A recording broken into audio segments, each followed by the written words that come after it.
Welcome to the Airgun Show. This week's test gun is the FX Indy, a remarkable multi-shot PCP that has its own onboard pumping system, so there's no chance of running out of air in the field. But first up, I'm out after rats.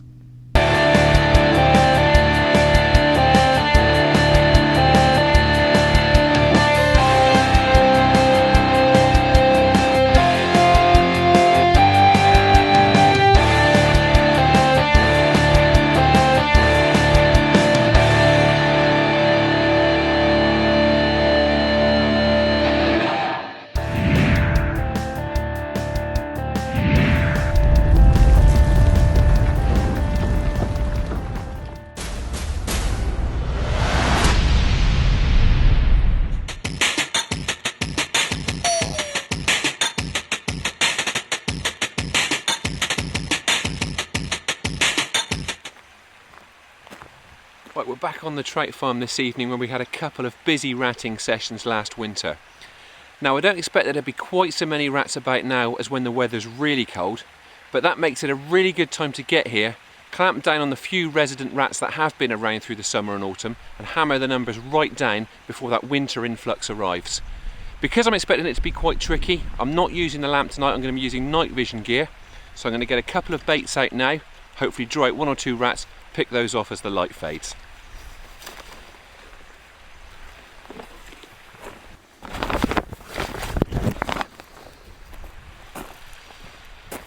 One ran across then, there's obviously a few about.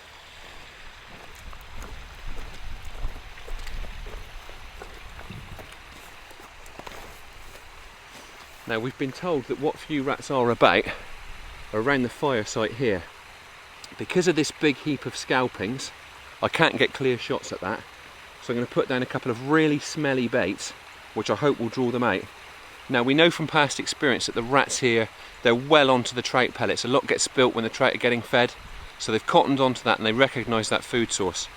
Now I've made a liquid bait here by putting some cooking oil and some trout pellets in the food processor and blitzing that lot up. Hopefully it's got the same smell as the food that they're accustomed to, only because it's liquid, they've got to stop and lap it up rather than grabbing chunks and running away, and I'll be able to shoot them while they're doing that.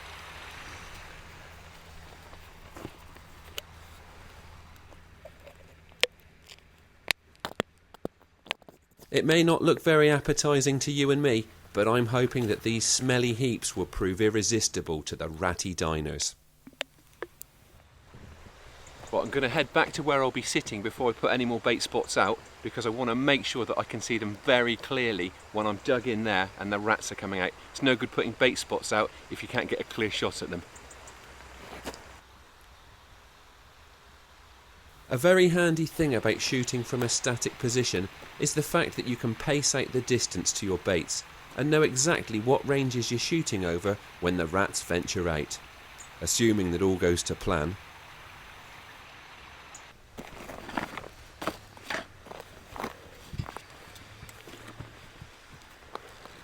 Right, all we've got to do now is wait.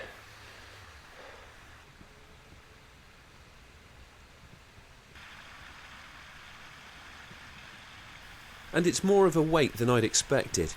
I was hoping to get a few shots before dark after spotting that early one before we got the baits out, but apart from a few brief sightings, the evening gets off to a disappointingly slow start. Well, there are a few rats moving around. We've had a couple of brief glimpses. Light's really going now. We're going to move over onto the night vision camera. Hopefully that darkness means that those rats will start to linger and we'll start getting some shots at them. The light you can see here is the infrared illuminator being picked up in the night vision video camera. It shouldn't bother the rats, although this skittish little customer isn't stopping to offer a shot.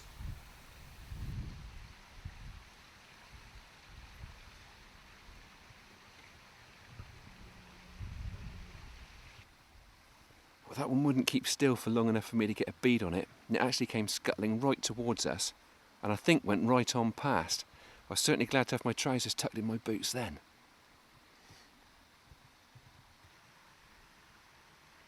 Our next taker is a lot more relaxed and makes the mistake of heading straight for the bait. Yes, sir.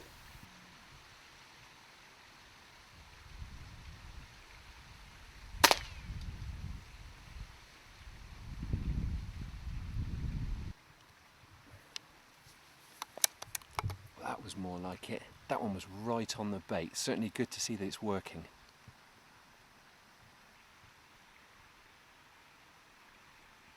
Encouraged by that last rat's enthusiasm for the bait, I keep scanning through the darkness in the hope of picking off more greedy rodents. But unfortunately, it wasn't a sign of things to come, and my trout pellet soup doesn't have the pulling power I thought it would. I'm going to need to change tactics to get this session back on track.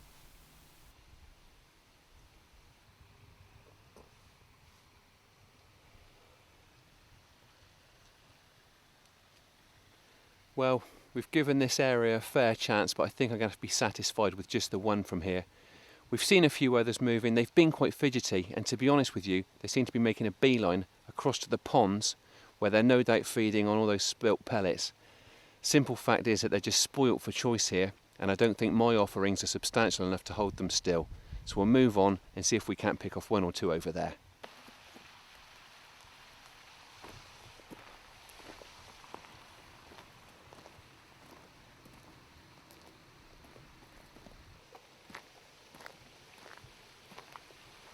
Right, the water level is quite low in this stock pond. That means there's a couple of feet of soft, muddy bank. So when the trout are getting fed with those pellets during the day, it's inevitable that some pellets are going to hit that bank and get stuck there. And the rats know that when it's dark, they come out to feed, there's going to be that food source there. So we'll give it a try here.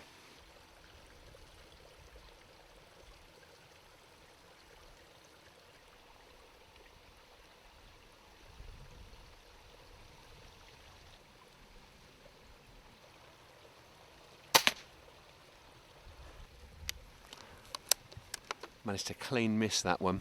I think I got the range estimation wrong. I gave the shot a bit of holdover. It didn't appear to need it.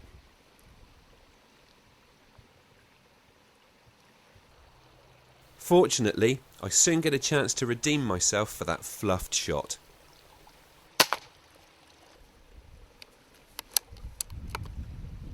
That one's flopped straight into the water, but it was a good solid headshot. I'm convinced it was a clean kill.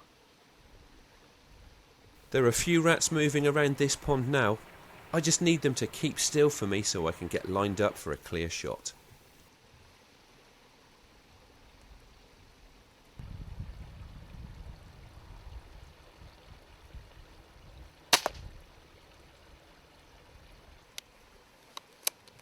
Not much twitching with that one. That one was lights out.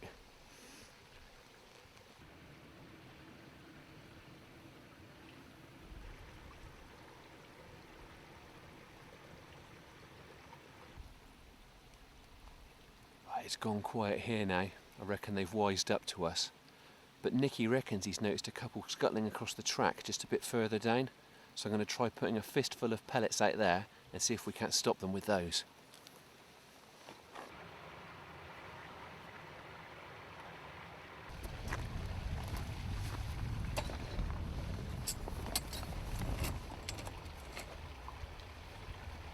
So, with my wonder bait failing to live up to expectations, I go back to basics and head for the feed bins, and try offering the rats a helping of what they're already used to.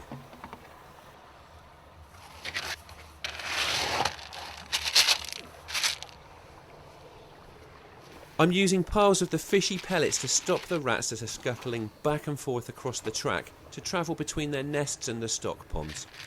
That's the plan anyway.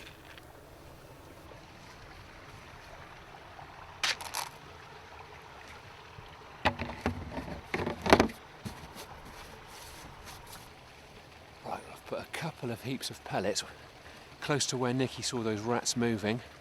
Fingers crossed it'll be enough to stop them if they come out again.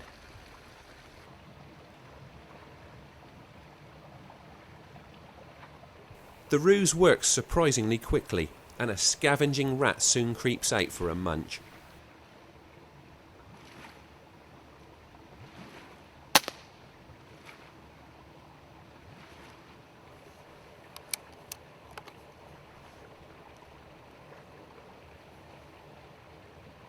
A few minutes later, and there are more rats out.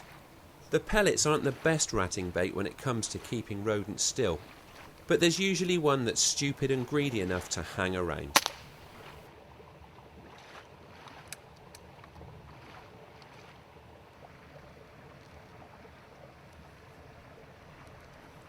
Right, well, we've had a bit of a flurry from here, but they've backed off now. Just appears to be one of those nights when we're going to have to keep moving to keep getting shots. So we'll have a look around the yard now. It's produced for us in the past, so we'll give it a go.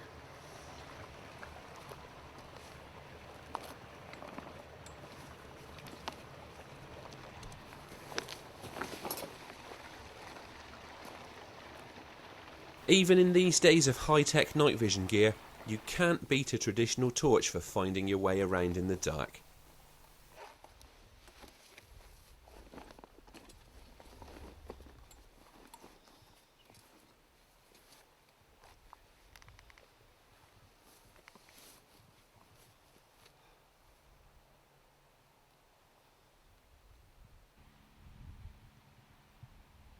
Just moments after switching the torch off and the night vision on, there are rats on the move in the yard, and I've soon got one in my sights.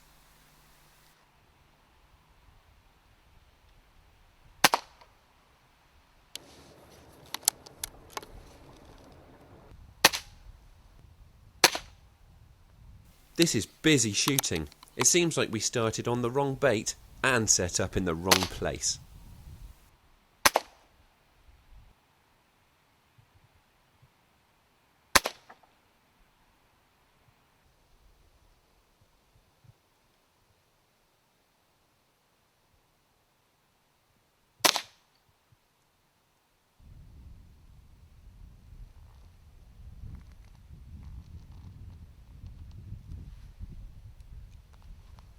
Well, the rain's starting to come in now, so we're going to call it a night.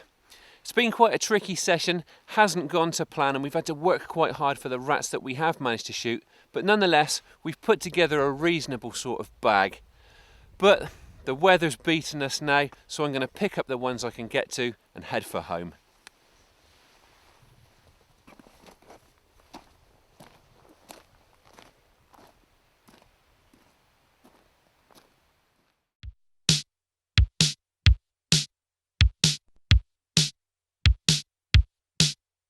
That ratting session didn't go entirely to plan, but we managed to bag a few in the end. Now, it's over to the Airgun Show news. This is the Airgun Show news. Brought to you by the Airgun Centre.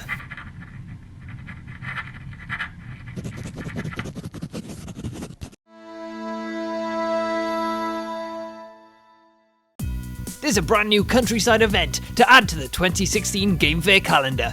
The 3-day UK Game Fair will take place at Stony Park in Warwickshire from the 22nd to the 24th of July.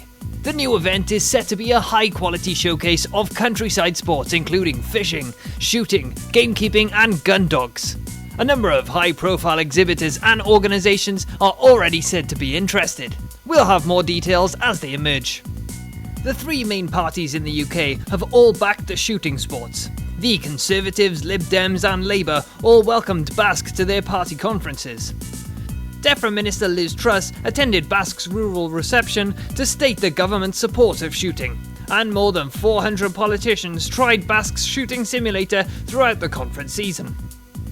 Airgun Shooter magazine is pulling together information for its 2016 Airgun Club directory to let readers know exactly what's on offer in their locality. If you run an Airgun club, please send details to hannahb at blazepublishing.co.uk for a free listing. And finally, shooting sports are making their voice heard amid a government review of its overall strategy for sport in the UK. Basque has called for shooting to be put on the same footing as other major sports, with wider access for young people, introductory days and centres of excellence. Basque's John Thornley said shooting is one of Britain's most popular sports and could make a positive contribution to the economy, environment and health of the country. That was the Airgun Show news.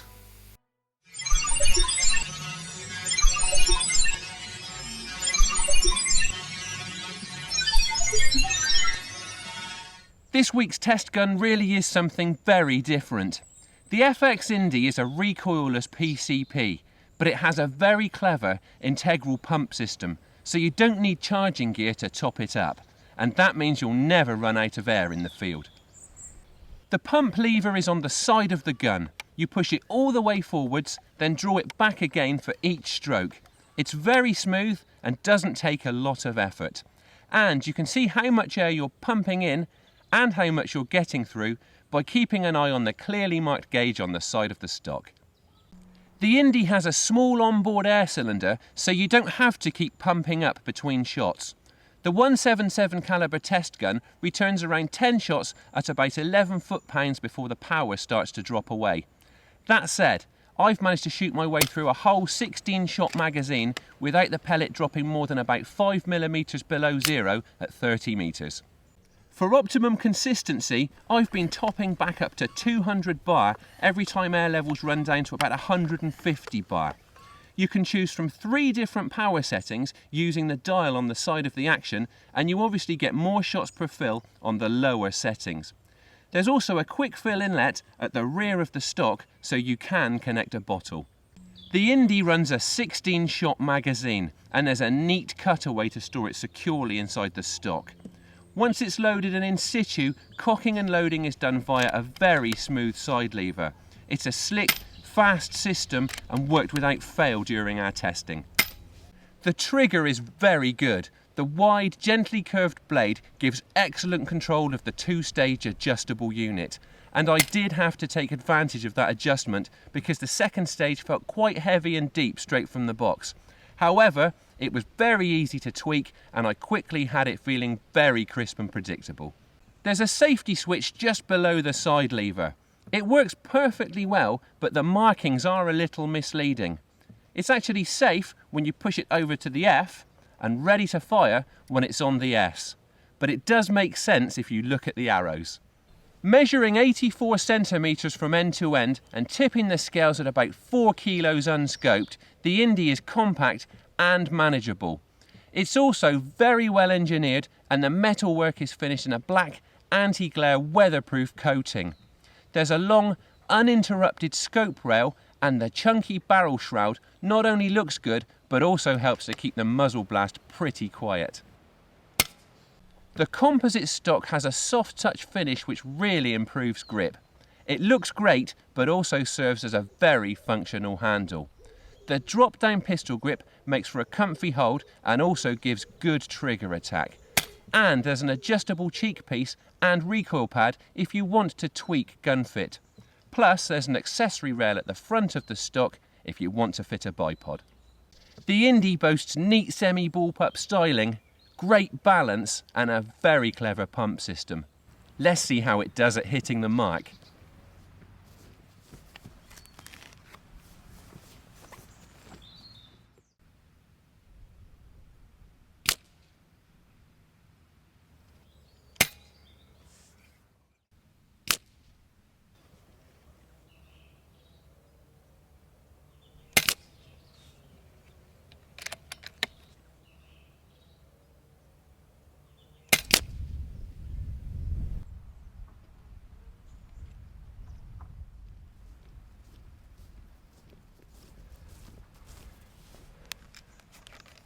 Well, there you go.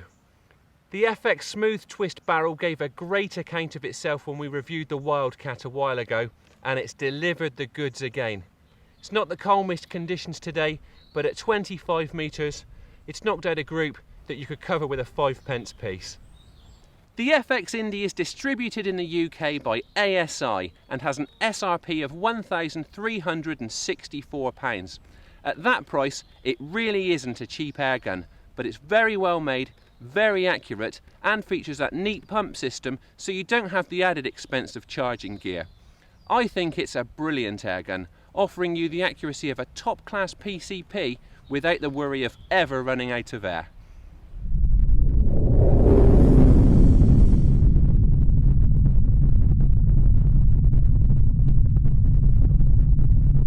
That's all we've got time for, but we'll be back in 2 weeks. Thanks for watching, and please don't forget to like us on Facebook and follow us on Twitter. And if you aren't already a member of the BASC, it's time you joined the organisation that works to promote and protect your sport.